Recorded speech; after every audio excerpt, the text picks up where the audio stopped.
Babe, I'm leaving. I must be on my way. Hey, hello again. Actually, not leaving. I'm staying here. I'm just arriving, actually. Hello again, fabulous friends. Yes, Styx 1983. Hope you recognize the song. Welcome to our fabulous friends once again. We've been absent for a couple of weeks.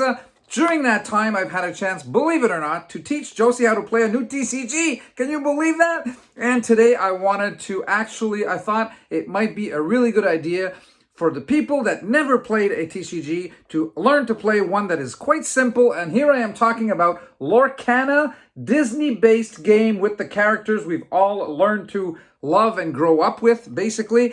This is a game produced by Ravensburger, I should say, and it just hit the market about a month ago. And now it may be a little difficult to get your hands on some product because it just flew away. There was a lot of demand. There was an excess demand over the supply, obviously. They're going to come out with a new product in the upcoming weeks. But hopefully there's a few products such as booster boxes. They have pre-constructed decks for Lorcana. They have Illumineer's Troves, they call them, basically bundles if you're familiar with Magic the Gathering.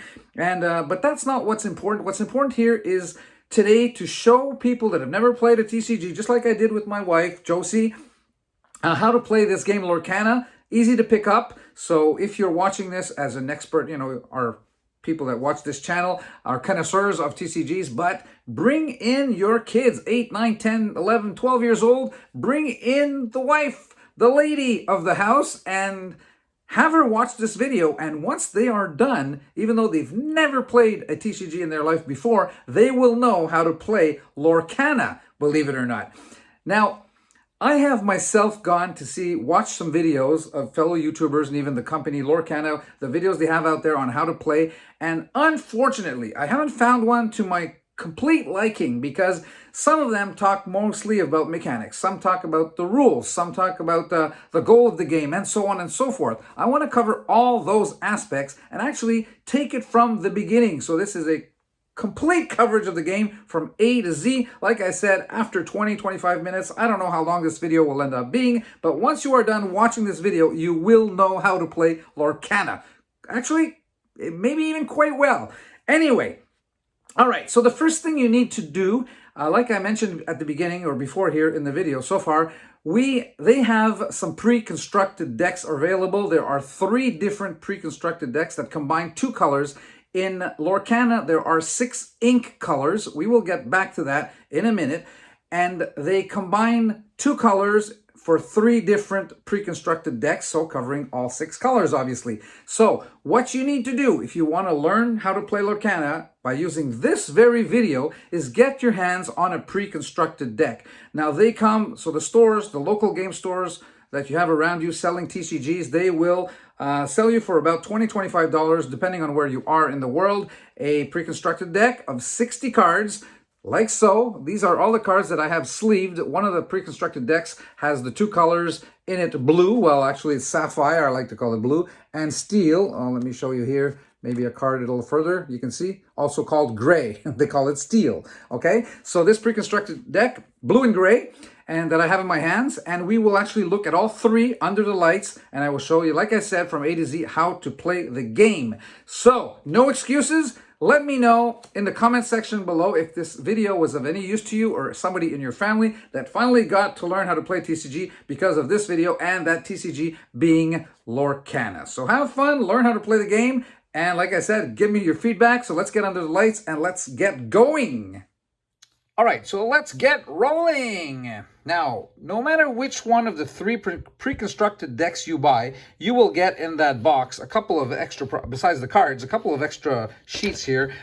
Basically, we'll cover this in detail as we go along, but basically just a layout sheet to show you where you put your deck, where you have your discard pile, where you have your cards in play, and where you have your inkwell. And here, the lore 0 to 20 is basically how you win the game. See, this is Disney World. A lot of the TCGs we play, you have to destroy, kill your opponent. Here, it's Disney. You're not killing anybody. You're accumulating some life or some lore, it is called here, and you basically need to accumulate 20 lore. So as you go along, you will be gaining some of that, and the first one to get to the 20 wins the game. So anyway, this comes with all 3 pre-constructed decks in the box, and also in the box you will get the basic rules and regulations of the game. So everything is there. It's a summary.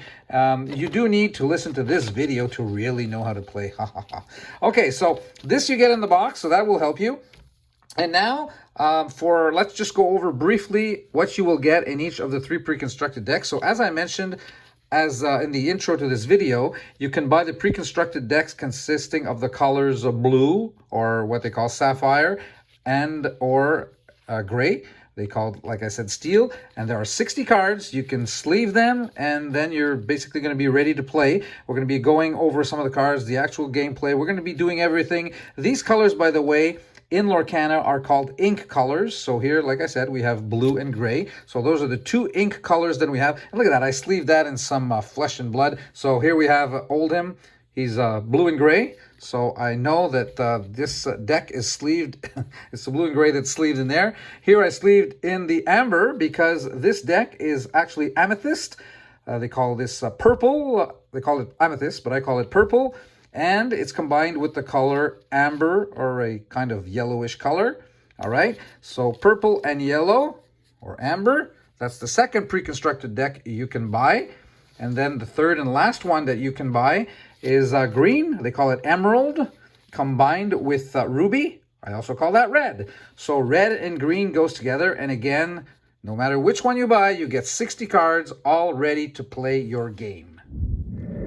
All right, so for the benefit of this training course, this training video, I will be using the deck consisting of the purple and amber cards. As you can see, I could have used any one of them. They were all the same. As I mentioned, 60 cards. Just before we get going here, just one more thing about the lore counting. You know, how I told you that the first person to 20 lore wins the game. It also comes with a marker here, the pre-constructed decks, that you can use. As you can see here, as you accumulate your lore, you can just move this marker along the pathway until you get to 20 and win the game, right? Now, best way, use a 20-sided dice. I mean, if you're a Magic player, you know how that goes. It's even simpler. Use that, and to accumulate, just turn it to the desired number of points that you have. Now, again, this over here is just as a sample of where you will put your cards. So just remember, I will take it off here, the screen, in a minute. The deck goes in the top left hand. The discard cards will come below the deck. And on the top of your playmat, once you start playing with playmats, top will be the cards in play. And on the bottom will be your inkwell. And we will be getting to that in a minute, what that means and how it works and so on and so forth. Okay, so let's take this away here for a minute. We won't need this for the next part of the explanation. I just want to get to just how you start playing a game, and the rules will come as we play. The interpretation of the cards will come as I show you. I mean, I think this is the best way how to learn to play the game. How do you start? You know, sleeve your cards, your 60 card deck, and then once you can get your opponent to cut like this, just so nobody cheats. Nobody would cheat playing a Disney game, would they? Anyway, so once you're all set, you can actually draw rock, paper, scissors, or a dice, highest number, whatever you want, to determine who will go first. But no matter who goes first, each player will pick the top 7 cards of their deck, off the top of their deck. And remember, the deck goes here on the playmat, okay? Now, each player looks at their cards, okay? And this is what the cards look like. You have 7. Now, the player that has been determined to go first will not be picking a card off the top of his deck to start the game. Because he gets the advantage of going first, he does not get to pick a card the very first time. This is only for the first draw. Then when the opponent plays, from then on, you always pick a card. So the steps here, when you actually play, when you have, the steps are ready, set, and draw, okay? Now, ready means you're going to be readying your cards. They're going to be exerted. I'm going to get back to that. Don't worry. Like I said, I'm assuming you're a newbie here. So just remember that ready, set, draw is the first step whenever it's your turn to play. Okay, that's how things are come along. Now here, you will see that we'll start by the circles here on the upper left-hand side. So I'm going to take a typical card here. I think I'm going to take Mickey Mouse, okay? Now, it has a circle and it says 3 in there, okay? Now, I will compare that to another card over here that has a 4, and you will see that it does not have a gold circle surrounding it, okay?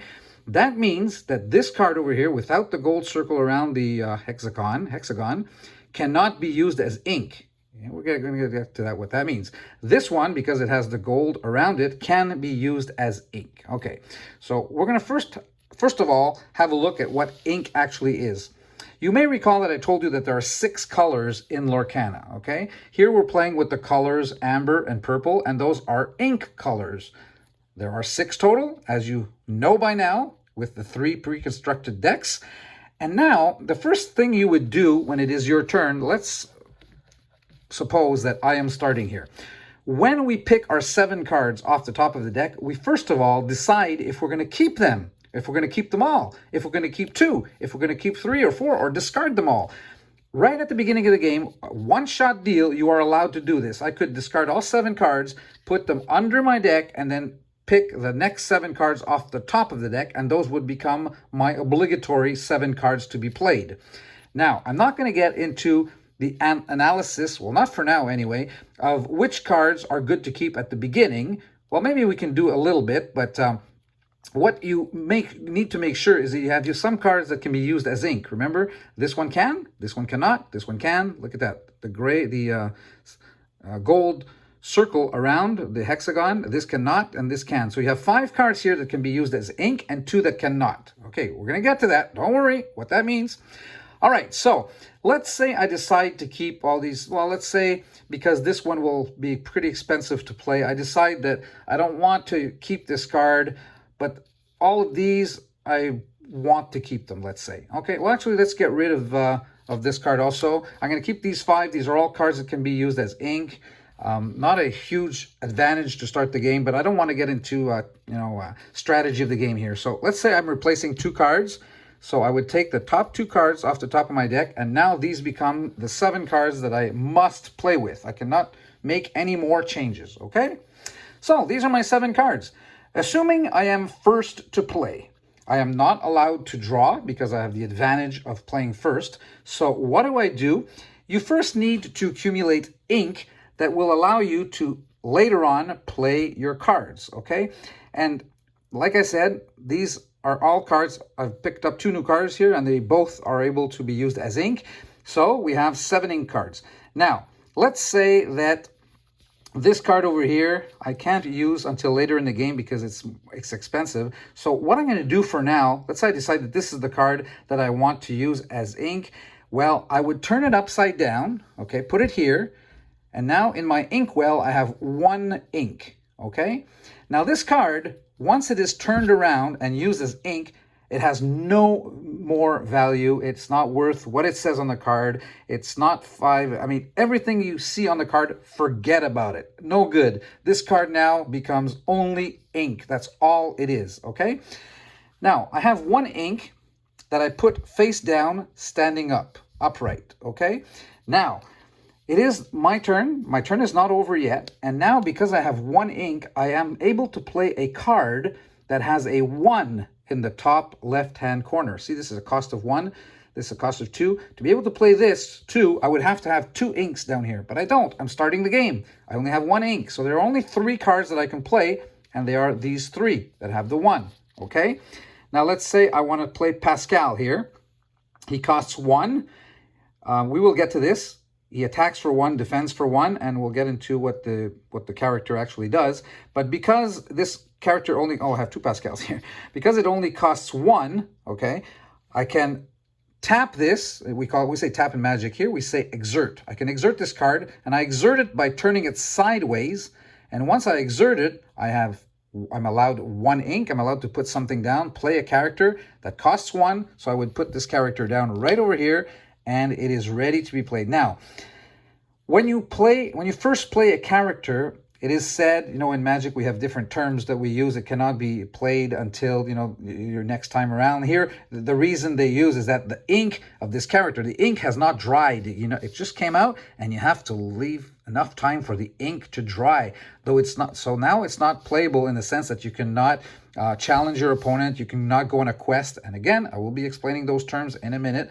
So you cannot do anything on your first turn other than, basically that's it. I put 1 ink down, I exerted it. so that I can play one card that costs 1 to play. So at that point, I have these cards. My turn basically over, and I would say to my opponent, turn, it's your turn. So as we move along, now our opponent has played. He has put down 1 ink, which has allowed him to play a card of cost 1, and he has put down goons, okay? So we're going to keep it at that for now. It's now your turn. So what happens is that when it gets back to you, wait a sec here. This is, do I have the right cards? No, that's another card. Okay, so now it's back to your turn. Remember, now things are off to the ready, set, and draw. So ready means that you ready your cards. You put them back, you know, face up like this. This is your opponent's card. So normally there's a line here. Would be on another playmat. He'd have his own playmat. But I just want you to be able to see. So readying your cards mean you put them back up upright like this. They're readied. Set would be to look at cards. For example, if you would have an item here, I will get to items in a minute. If there are any effects that are created by an item that you would have here, or or any other cards for that matter, and then draw. So I've readied my cards. There's nothing else to be looked at. I draw my card, and now I have Stitch. Okay. So this time, I've already played a Pascal. I have one. Let's say that I decide that this time I don't want to have a second Pascal. I'm going to use him as ink, okay? Now, I can use it as ink because it has the gold surrounding here, the hexagon, the black hexagon. Okay, so I'm going to actually put it down, and now I'm up to 2 inks. So as you can see, you're basically accumulating 1 ink every time it is your turn to play. Okay, now what's also really fun in Lorcana is that you do not have to do anything in any order other than readying your cards and drawing. After that, the second phase of your turn, which we are in now, putting down an ink or putting down a new character or challenging your opponent or going on a quest. All these terms will be explained in a minute. Don't get worried, okay? All of those are part of your second phase. And now we basically are, where was I going here with this? Oh yeah, okay. So now we have our 2 inks. You don't have to do anything in order. I chose to put my ink down right away because at the beginning of the game, obviously you're going to need your inks, but I could have done another action and put the ink later in my turn down. There's no set order to what you have to do during your turn. Okay, that's what makes it it's kind of fun. You decide. So I decided here to put down a second ink, which means that now with my 2 inks, I can actually put a new character. By the way, I will be getting to that in a second. There are 4 types of cards in Lorcana, but before I do that, let's just put down for fun a second character. This would be Isma. And I could just, to put it down, exert my 2 cards here. I have 2 in the bank. So that allows me to put this card down over here. And now I have 2 characters in play. But before we go any further, we need to now interpret what the cards are and the 4 different types of cards that you will see in Lorcana. So I've pulled out 4 cards that are of different types in my pack over here. Just to show you, and again, I'm not interpreting the card, I'm just showing you that there are 4 types of cards. This Mickey Mouse, okay, True Friend, Storyborn Hero. This is a character card, okay? You've seen that already. We've played 2 characters so far in our game, character cards, okay? That's the type 1. Then I'm going to go to items, and as you saw, characters, when they come in, you have to let their ink dry so they can't take any action just yet. Remember, this one we just played, so before, basically you could also put it a little lower to know that this one just came in, and with this one, which came in on turn 1, you're allowed to, do some actions with this one later in your turn. But before we get to that, okay, so character cards are the first type. Now you have item cards. Here, I will have to actually read it to you. This item costs 1. It goes on your board if you decide that you want to play this card instead of a character. I could have played that at the beginning. You would put it down right over here, just beside your the pile of your main deck, right? And it would stay there because it is part of just like a character for now.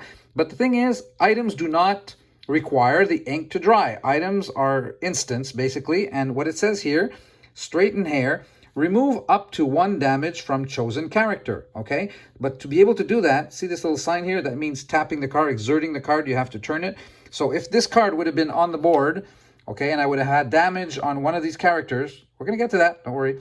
I could have like just turned this, exerted it, and I would have been able to take 1 damage off my character. Well, actually, let me just grab something over here. This is like a damage counter. For example, let's say we would have had a fight, a combat or a challenge, and this one would have taken 1 damage.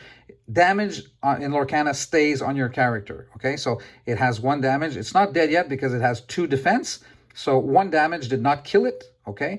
But now it has a -1, so it becomes a 1 defense. But with this item that I have here, when it's my turn, every turn, I could decide to just exert this. It doesn't cost 1 anymore, right? It's already in play.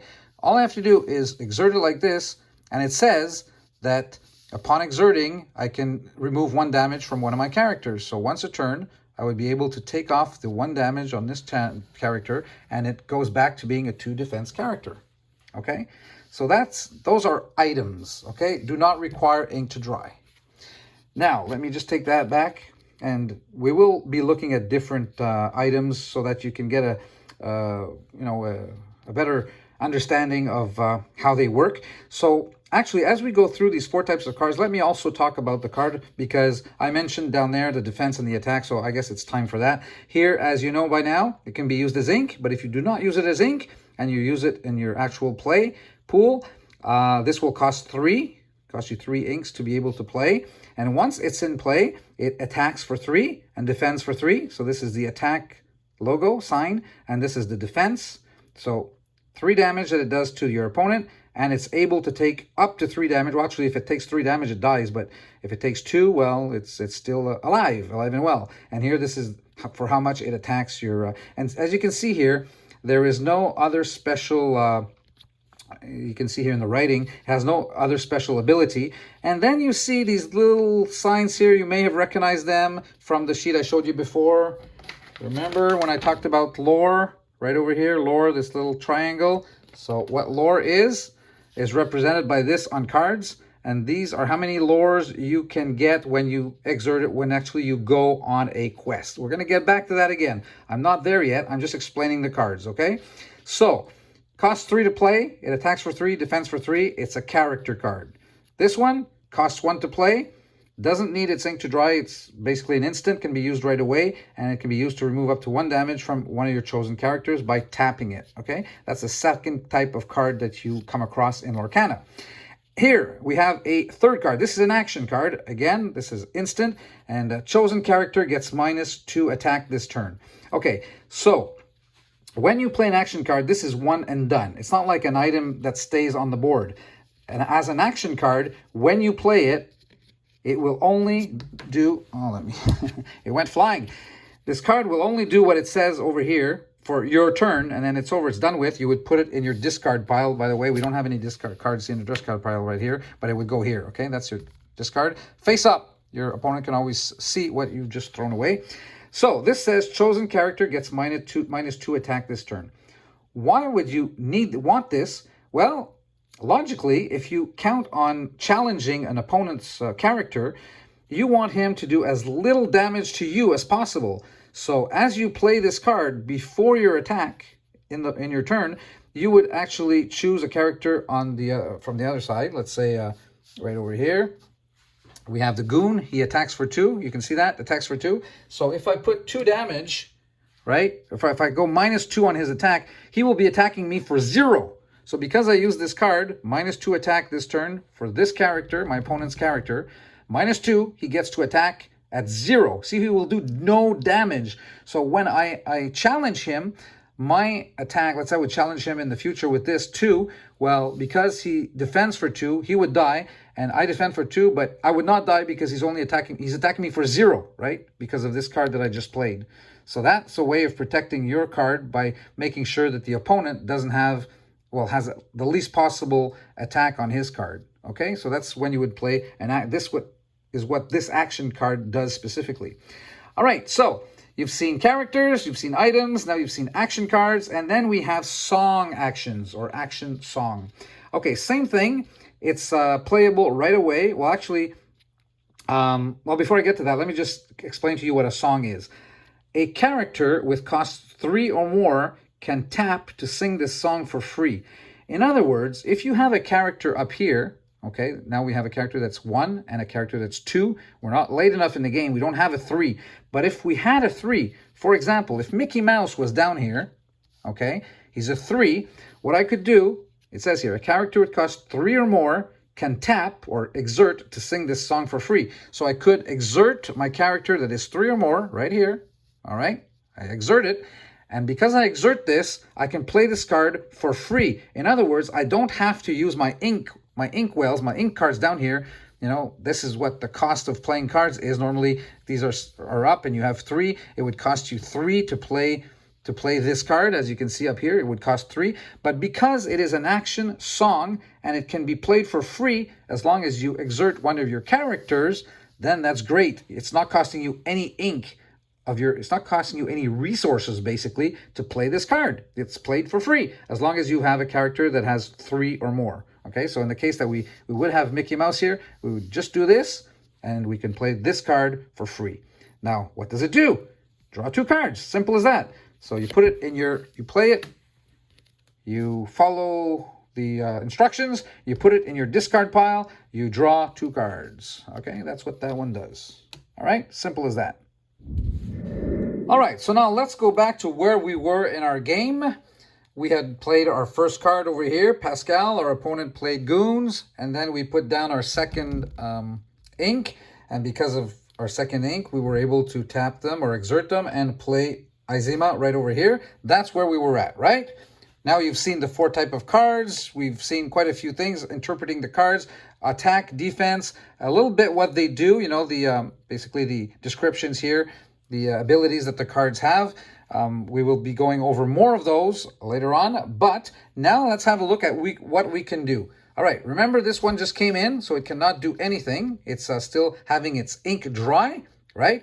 And here our opponent put his card upright, so we cannot attack or challenge this card, because challenges, we're going to get to that. Well, let me say it right away. Challenges can only occur to your versus your opponent when his characters are exerted. You cannot attack or challenge a card that is standing up like this. If you get an action card that says do 2 damage to an opposing character, of course you can do 2 damage to this and it will die. But for a challenge means an actual attack. A challenge. I'm challenging this character. For a challenge to occur, his card has to be exerted. If it's not, and if it's upright like this, you cannot challenge him at all. Meaning you can't have a combat or whatever you want to call it. So you must do the other thing. Remember, this one can't do anything this turn.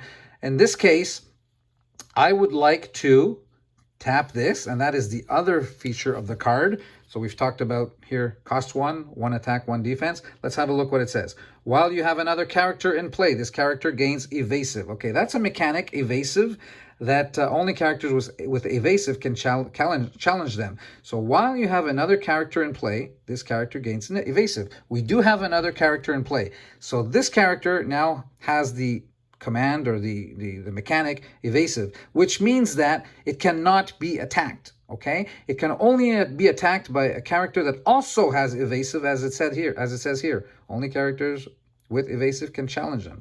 Okay, so that means that even if I exert this, because now I'm going to be going for some lore. We get that back to that in a minute. Unless my opponent has a character with evasive, he will not be able to challenge it, even though it is, like I said, exerted, okay, tapped. So it is very secure, safe for me to say, okay, this turn, what I'm going to do over here, you can see it has 1 lore. I'm going to exert it. I'm going to go on a quest.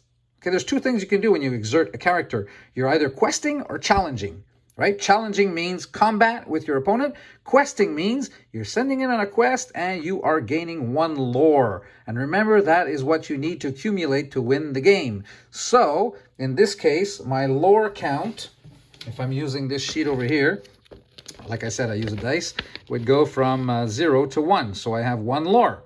I still need 19 to win the game, okay? Got to move up, move up. So I'm up to 1 lore, because I actually went on a quest with this one, and because it has evasive, because I have another character, I will not be able to be attacked by my opponent when he plays his turn. Because remember, now that my card is exerted here, it becomes vulnerable. It is not upright anymore, which means that my opponent can actually challenge. It's the word challenge that we use here. It also, we could also use attack. All right. He cannot challenge this card because his character does not have evasive, which is a particular mechanic of the game. So I just gained 1 lore. And now this card, I cannot do anything with it. I have no more ink, so no more resources. There's nothing else I can do right now. So I just tell my opponent to go right ahead and play his turn. So this is what my opponent did during his turn. He played another ink behind these cards over here. So he has now 2 inks. He was able to put down a new card called Aurora. See, cost of 2. And Aurora attacks for 2, defends for 2, does nothing special here. There's no special mechanic written down. But interesting, it has 2 lore. So when my opponent, when he decides to go on a quest and exert his card, he will gain 2 lores. So this is a pretty good card because actually it costs 2. It's a 2/2 for 2 and gives 2 lores. So that's very good. Well, pretty good. I mean, it's not very, how can I say, the defense is not that high. It's easy for me, once it went on a quest and got its 2 lore, to attack it, to make sure that, to challenge it, to make sure that it doesn't get to do it again, because 2 lores every turn for 1 card is pretty good, right? It's basically 1, 2, or 3 that these cards have. So anyway, getting back to that, he decided to put down his card over here. This is new character, because now he has 2 inks. He was able to play a card, a 2-cost card. And here, why is it exerted like this? Because he decided to, just like me, to go get his lore, right? He just decided that he's not going to attack me. He can't anyway. So he decides to exert his card like so. At the end of his turn, he decided to do that. And now he got 1 lore. So the score, basically, I've received 1 lore when I played this before, and now it's 1-1, okay? So I don't want to spend too much time on what my opponent does, just to show you that I have to show you the reaction effect here. So that's all I'm going to say about my opponent playing. He's got his lore, he put a new character down, and it's now our turn to play again. So what do? We set. We ready our cards, I should say. There are no other actions in play here through items and so on and so forth. So ready the cards, set, ready, set, draw. So I draw my card, and here I go with another card. I think I drew 2 cards with another. I have a lot of cards here in my hand, but it doesn't matter. We're just here to show you guys how to play. So, okay, so basically what I'm going to do here is that I'm going to put down, I'm going to put down Cinderella here for 4. Well, I'm just going to use her ink, right? It's not 4. I'm using this as ink. You have to actually show your opponent, by the way, I forgot to tell you this, that it is an inkable card, okay? Because you can't just play any card, put it down in your inkwell. You have to show your opponent that it was playable. So you show your opponent, he sees that it's inkable. You put it down, so now I have 3 resources, okay? And now, what I'm going to do, because now this character is vulnerable, he has 2 attack and 2 defense, and here now my Izima came in last turn, so now it is available for a challenge. Remember, the 2 things you can do with your cards: challenge or quest. Questing gives you lore. Challenging basically attacks your opponent. Okay, so remember that card that I pulled up before? Chosen character gets -2 this turn. It costs me 1 to play this action card, so I'm going to have to tap 1 card here, exert 1 card like this. Okay, it costs me 1 to do this action. Now the action says chosen character gets -2. Okay, so I'm just gonna, like I said before, it's exactly that I'm going to do. I want the goons to get -2 attack. So now he is attacking for 0, defending for 2. I decide to do the challenge or the attack, whatever you want to call it. It's called in Lorcana a challenge. So I'm going to challenge this character by exerting my own character over here like so. And I am attacking for 2. He has defensive 2, so he's dead. The challenge occurs simultaneously, okay? So at the same time that I do his 2 damage, he does my 0 damage, remember? -2. So he doesn't do any damage to me, so I do not die. Only his character dies and goes in his discard pile. All right? So now that I have attacked, or that I have challenged, Remember, this one, I cannot challenge it because it is upright. He just played it last turn and has not exerted it yet, so I cannot touch it unless I have a special action card saying that I can destroy a character with defense 2 or 3. There are all kinds of combinations here in the game, but we can't cover them all, obviously, in a video like this, showing you how to play, okay? So, now, I still have 2 cards available, so what I can do, I'm going to search if I have a 2. I do. I have Magic Broom. I have, let's say actually that I would have, this is like the next turn, and I would actually have 3 more so that I can show you that I'm playing a character. So I have 3 more left, so tap, tap, or exert, exert, exert. So I have exerted 1 here to play the action card. So now I can exert 3 more, and now I'm able to play Mickey Mouse. Mickey Mouse does nothing special except for the fact that he costs 3 to play, attacks for 3, defense for 3, and this is interesting. Like Aurora on the other side, will give me 2 lore every turn when I decide to go on a quest. All right. You cannot both quest and challenge, right? You're doing one or the other, because as you do one or the other, you are exerting your card, and once it's exerted, it will not be readied until the beginning of your next turn, okay? So, I used up 3 ink cards to put Mickey Mouse down. So this is a new character, cannot do anything else. This one was used to challenge and actually killed the character of my opponent. And this one, just like last turn, I will exert it to send it on a quest. And again, I get my 1 lore. So now I would be up to 2 lore. I've used up all my ink. I've quested with this card. I've challenged with this card. And this is my newly positioned character. So turn, and it is my opponent's turn to play again. All right, my opponent has played his own turn. Now has 4 inks just like I do, and decided this time to play a card called Jasmine for a cost of 3, attacks for 3, defense for 3, and will also be giving 2 lores every turn if they decide to quest with it. And then at the end of the turn, this 1 ink has to dry, cannot do anything, cannot attack challenge any of my cards down here. Well, couldn't attack Pascal anyway, because Pascal needs, the character needs to have evasive to attack this one. But wasn't able to attack actually, Isma. My opponent actually chose not to challenge here, decided to go get their 2 lore with the card that came in last turn. Look at that, 2 lore. So, decided not to challenge, but you also exert when you are going on a quest, okay? So, went on a quest to get 2 more lore. So now my opponent is up to 3 lore. I have 2. So the score right now is 3-2 for my opponent, okay? Instead of using the lore, he could have chosen to actually challenge and would have attacked my my Isma over here, but they both would have died because they're both 2/2s. So decided not to auto kill both cards. Decided to go on a quest and take the 2 lores. So now, like I said, my opponent has 3 and I have 2. Okay, so his turn ended this way, and now it's back to my turn. So what do? Ready, set, draw. So I ready my cards, like so. All right. And I'm all set. I don't have an item in play yet, so I'm not able to talk to you about that. And draw. So I pick a new card. Okay, so now what do? Let's see here. We have Jafar. Okay, friends on the other side. Okay. Let's say I decide this time that I'm behind a little bit in lore, and all I want to do is pick up a lot of lore this turn, okay? I decide that I'm not going to attack Aurora, or let's say, yeah, okay, I will. No, backtrack here. I'm going to attack Aurora because I have here Mickey that attacks for 3, defends for 3, and this one, Aurora, is very vulnerable, and because she yields 2 lores every turn, I don't want my opponent to be able to keep her in play. So she's a 2/2 character. So basically, by challenging, okay, I challenge Aurora. She gets 3 damage because I'm attacking for 3, and she only has 2 defense, so she's dead. She attacks me for 2. I have 3 defense, so I do not die. So Aurora dies, okay, but my character, although not dead, took 2 damage, okay, like so. 2 damage.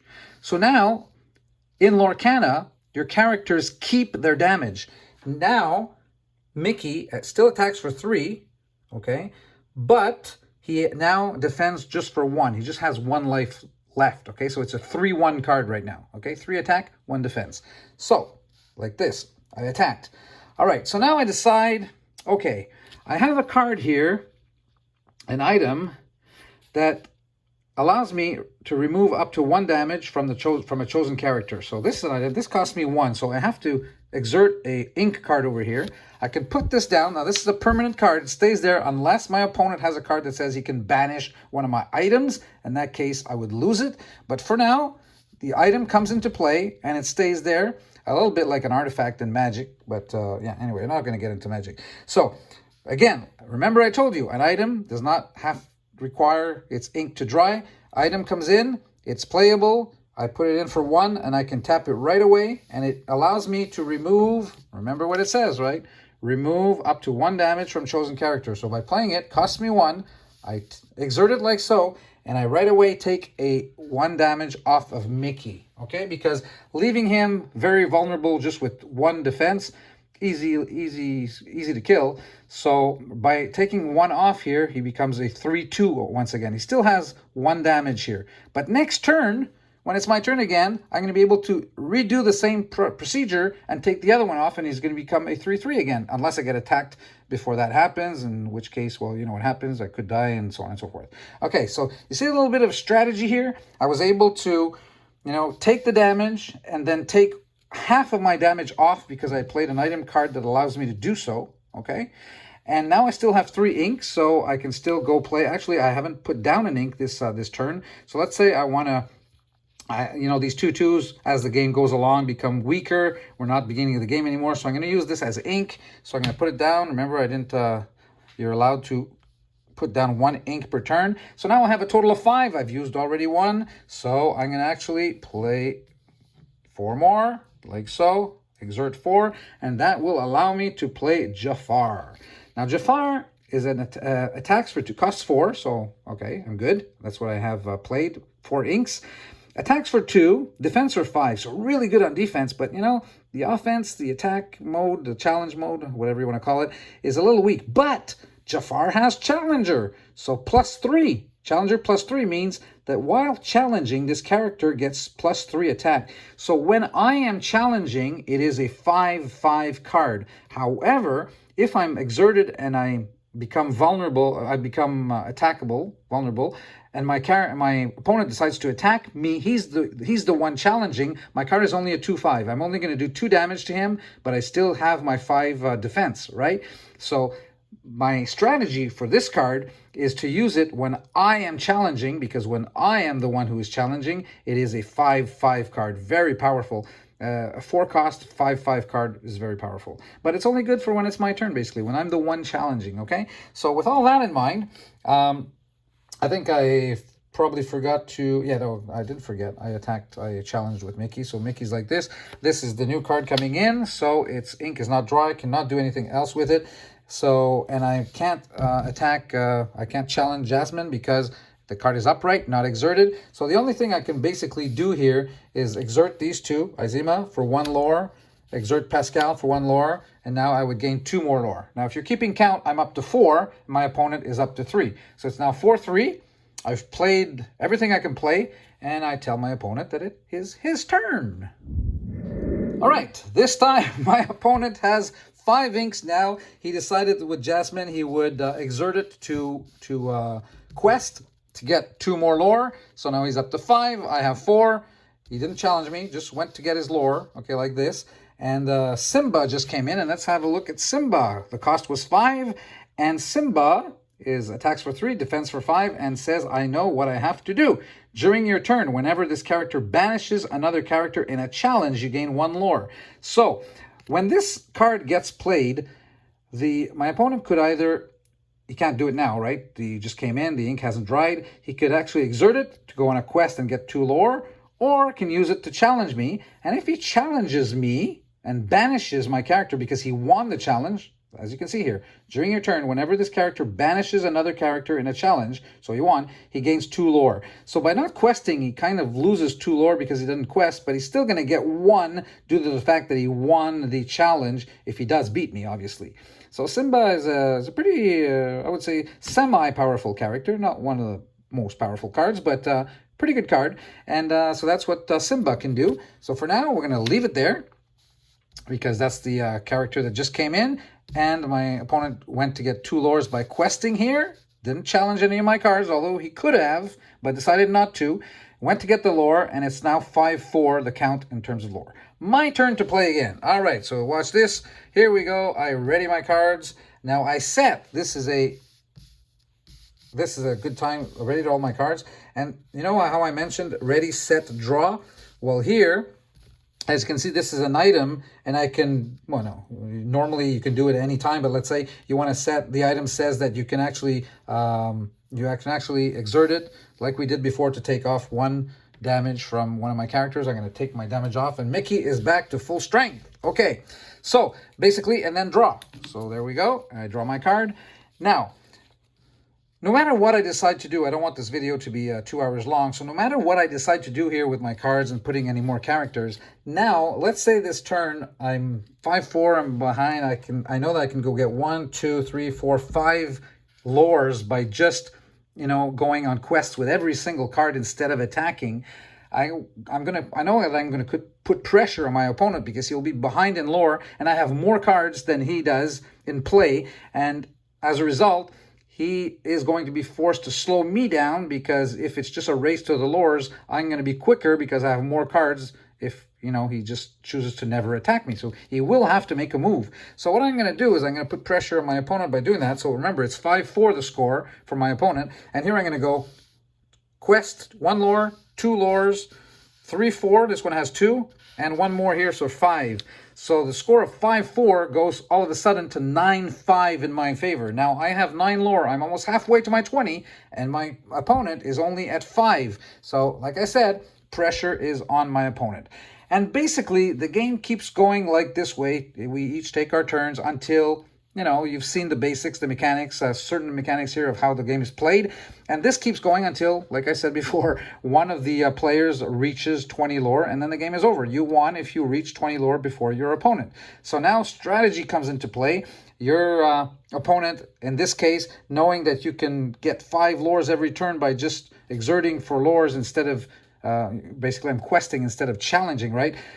He will not have a choice than to attack my cards here, and we'll see some battles, and you can basically understand that the battles are always done the same way. So let's say, for example, that next turn he decides that Simba will be attacking my Mickey. He attacks for 3 and defends for 5. So my Mickey here is vulnerable. It's a 3-3. So by attacking for 3, he kills my Mickey, and because now, so he will exert it to basically to challenge. Okay. My Mickey was vulnerable, so I'm losing a card that has 2 lore, so that kind of hurts.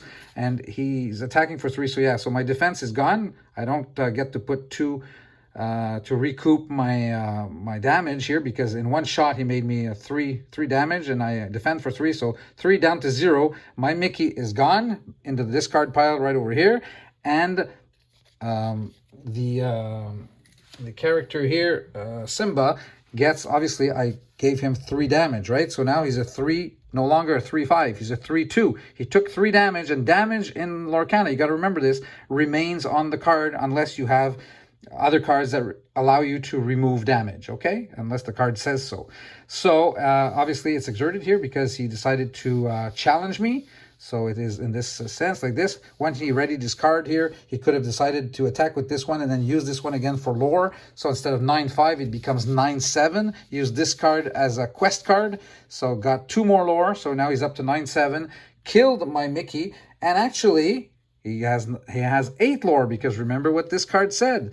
He did not exert it for, and did not use it for questing, so to get to 2. But when he banishes one of my cards, he gains 1 lore. And banishing one of my cards basically means also killing. So he did banish one of my cards into my discard pile, so gets 1 lore. So it's not 9-7 anymore, it's actually 9-8. He picked up an extra lore.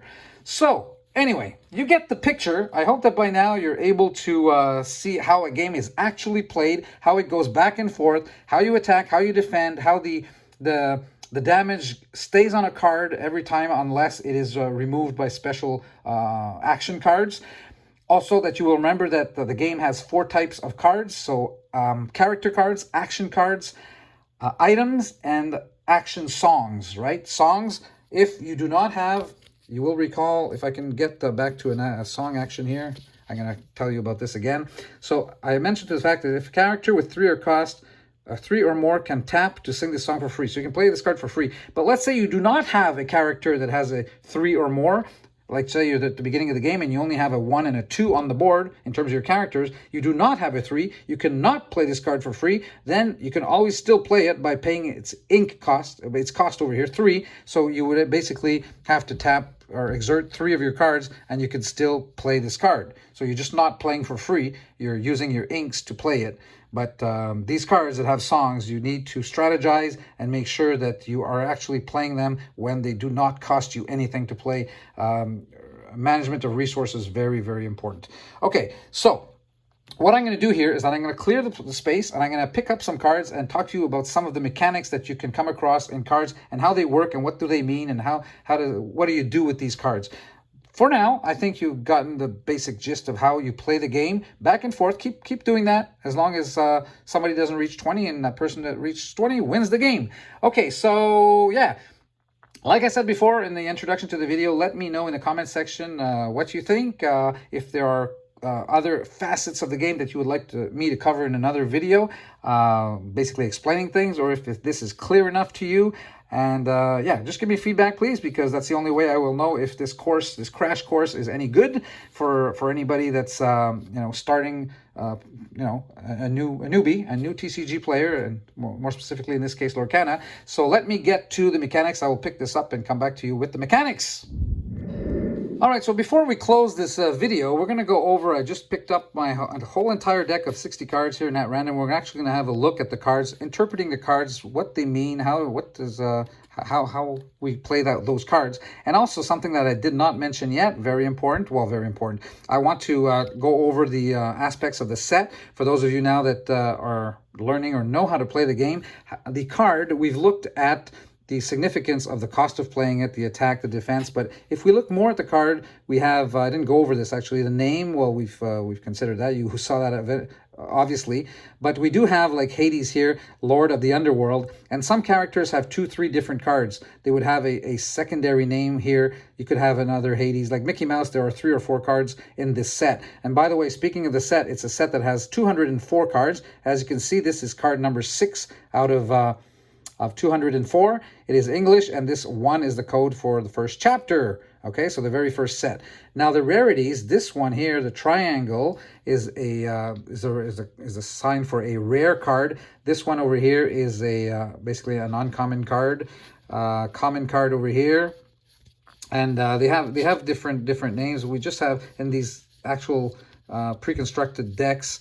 Maybe I can go over that. I think I did in my first video on Lorcana, but these pre-constructed decks don't have any special super rare cards, legendary cards. They have like 6 different rarities overall, total. And yeah, I did go over that in my other video. If you want to go watch that, the first video I made on Lorcana, and we can do that in a subsequent video anyway, having a better look at that. This is not the goal over here. Just, teaching you how to play was my main goal for now. And so let's have a look more carefully here at Hades. So Hades cannot be used, I'm reviewing here, cannot be used as an ink card because it does not have the gold circle around the black hexagon here. So it cannot be used as ink, and if you play it, you will need to exert 4 ink cards, 4 cards to pay for it, cost you 4. And when it is in play, it will attack for 3, it will defend for 2. So basically, this card, a 3/2 for 4 is pretty expensive, although it is a rare. But look what it says here, Well of Souls. When you play this character, return a character card from your discard to your hand. How powerful is that? I mean, this is not like drawing a card even. Could even be better. Drawing a card, yeah, you might get one of your good cards of your deck, but when you're choosing which card from your discard, and if you have 5 or 6, you're later in the game, you have 5 or 6 or 7 character cards in there, and you can bring back into your hand the one you want, that is pretty damn good, okay? But in terms of its strength, for 4, very, very average, okay? So that's what this card would do. Here, Ariel, 4, cost 4, could be used as an ink card, attacks for 3, defense for 4, and it is voiceless. So here it is a storyborn hero, princess, and it says this character can't tap to sing songs. So let's say you would get an action song card, and it says that if you have a card 4 or more, you can tap it to sing the song for free. Well, this one you could not tap it or exert it because it says that Ariel is voiceless. This character can't exert to sing songs. So forget it. Can't sing any songs, this card. Okay? So that's how you interpret it. This one. Izima, we did see it a little bit. Let's see. Yeah, okay. When I played it, I actually didn't show you this, but I forgot. Okay, it costs 2. Can be used as ink. Attacks for 2, defense for 2, and you're excused whenever this character quests. Look at the top card of your deck. Put it on either the top or the bottom of your deck. Okay, so when your character quests, not when it challenges, only when it quests. So when you're actually exerting it for some lore, because you want to increase your lore count, so it's questing, and when you do that, you can actually look at the top card of your deck and decide whether you want to put it back on the top or on the bottom. Obviously, you're going to put it on the bottom if you don't like that card, and you're going to just leave it there for your next turn if you love it. Okay? So that's how that works. Dr. Facilier. Okay, cost 2. Ooh, attacks for 0, defense for 4. Okay, that seems pretty bad, but on the other hand, defense of 4 for 2 is very good, and it has Challenger +2. Remember what the mechanic Challenger means? It means that when you are challenging, your character gets, in this case, you can see +2, gets +2 attack. So while challenging, this is a 2/4 card. When it's defending, it's a 0/4 card. So you do not do any damage to the challenger, your opponent, when he decides to challenge you, attack you, whatever you want to call it. You are not going to get any damage done to his character. Okay, but you're defending for 4, so chances are you may survive, and it gives 1 lore if you decide to quest with it. So not a card that I particularly like. Minnie Mouse, okay, a 2 card, cost of 2, can be used as ink. Attacks for 2, defense for 3, does nothing in particular, and can be used as a questing card to gain 1 lore. So very simple to analyze this card.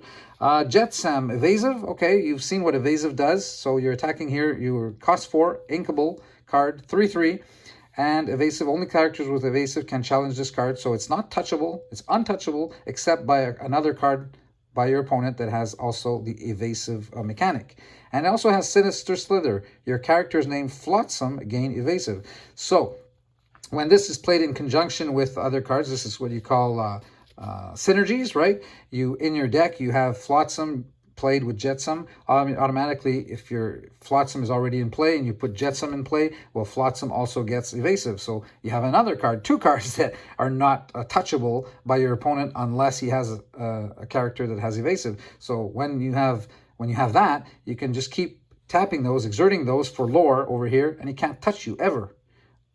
He can, but he needs a card that says 3 damage to any card of your opponent or whatever. He cannot challenge you, basically. Okay, so Ariel, we saw, can't sing a song. Friends on the other side, I think we saw this. A character with 3 or more can sing a song for free, draw 2 cards. Yeah, we saw that one. Okay, Maximus here, costs 3, attacks for 3, defense for 3, has Horse Kick. When you play this character, chosen character gets -2 to attack this turn. His -2 to his attack. So when you play it, means when you put it in play. Once it's been put in your character, on the top here as a character, that's what you call playing a card. The character has been played. When it's your turn again, you're not playing it, right? Playing it means taking it from your hand and putting it onto the board. So when you play this character, chosen character gets -2 attack. Again, if you're about to attack somebody else or challenge one of his cards, make sure you give him a -2 attack so that he doesn't create any damage to your character. Okay.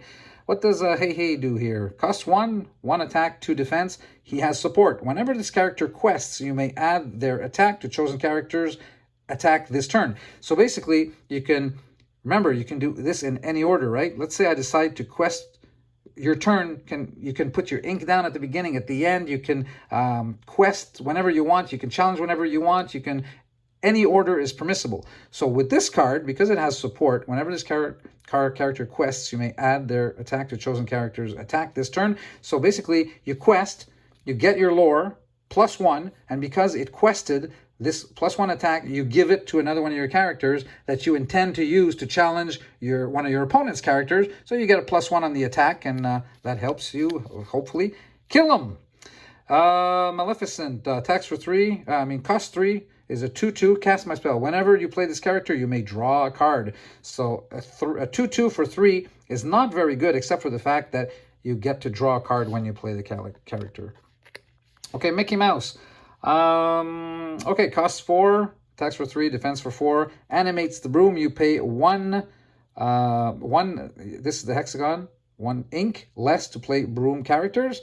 So when this one is in play, okay, you would and you come out with another broom character. There are, you know, the purple ones here, the Mickey Mouse characters have the broom mechanic.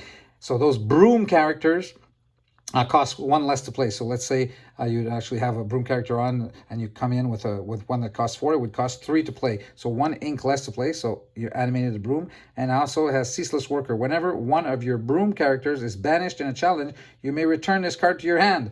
So imagine the type of synergy that you can create with broom characters.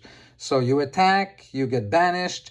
In a challenge, well, you don't attack, you get, you challenge, you get banished, you return a card to your hand, and you keep the thing. You can imagine how that can be powerful if you have perfect synergy cards that go with that. So 1 with a 1/3 defense does nothing special, as you can see here, and can be exerted for 1. Mickey Mouse, you've seen, it's a 3 cost for 3/3, gives 2 lore, doesn't do anything special besides that. I mean, I could go on and on here interpreting the mechanics of the cards. We could take hours in explaining to you the game, but I think that by now you must start to understand quite a bit, quite well. Maybe I will do a video in the future that concentrates on each one of all the mechanics. I'll actually cover them all to make sure that you know how to play each and every mechanic of the cards that are in this set. 204 cards, like I mentioned, but it's self-explanatory most of the time. It tells you very well what you can do and what that mechanic allows you to do with the card. All right, so hopefully I've tried to be as complete as possible here in this video. Hopefully it really helps. Hopefully it'll get either your kids or your wife, like I said at the beginning, to get and take up a Lorcana. Fabulous game, easy to pick up, fun to play. Does have quite a bit of strategy. It's not, purely just simple when you start getting into the mechanics and to the synergies also that you can make. And then there's also another set end of November coming out, the second set of Lorcana, and that will create more synergies. They will have 2 new pre-constructed decks combining 2 different colors. So there will be, I believe they're combining the blue with the, no, actually I better not say anything. I don't remember by heart. But yeah, so they're coming out with new product in November, the second set. That will allow more synergies to be created and more fun to be had with the game. So have fun playing Lorcana out there. Let me know about what happens, who you've taught, who's playing in their family, and how much fun you're having with the game. It is, like I said, I've taken it up with Josie, and she actually likes, before she goes to bed, sometimes she studies her cards. Can you believe that? Oh my goodness, she really wants to beat me. She's 0-4 against me. We've only played 4 games, but still. Ha ha ha. No, but she's learning very fast, and the day is close when she wins her first game, and I'll hear about it for the rest of the week. Anyway, thumbs up if you've liked the video. Please do subscribe. We are a mainly flesh and blood. Yes, I do not want you to think here that we're covering Lorcana as our main goal here. We are a flesh and blood channel, but I do like to cover new games that come out, and with the fun that we are having, Josie and I, with Lorcana, we will have some videos on Lorcana. So if you are a fan, make sure you subscribe to the channel. If you're still a fan of our flesh and blood, make sure you are subscribed to the channel. Get your friends to do so. It really helps us, and in getting the game showed to people, and also in promoting the channel, the YouTube channel. Fabulous. So thanks again for doing that, and until our next video, stay safe out there. We will see you soon. Bye bye for now.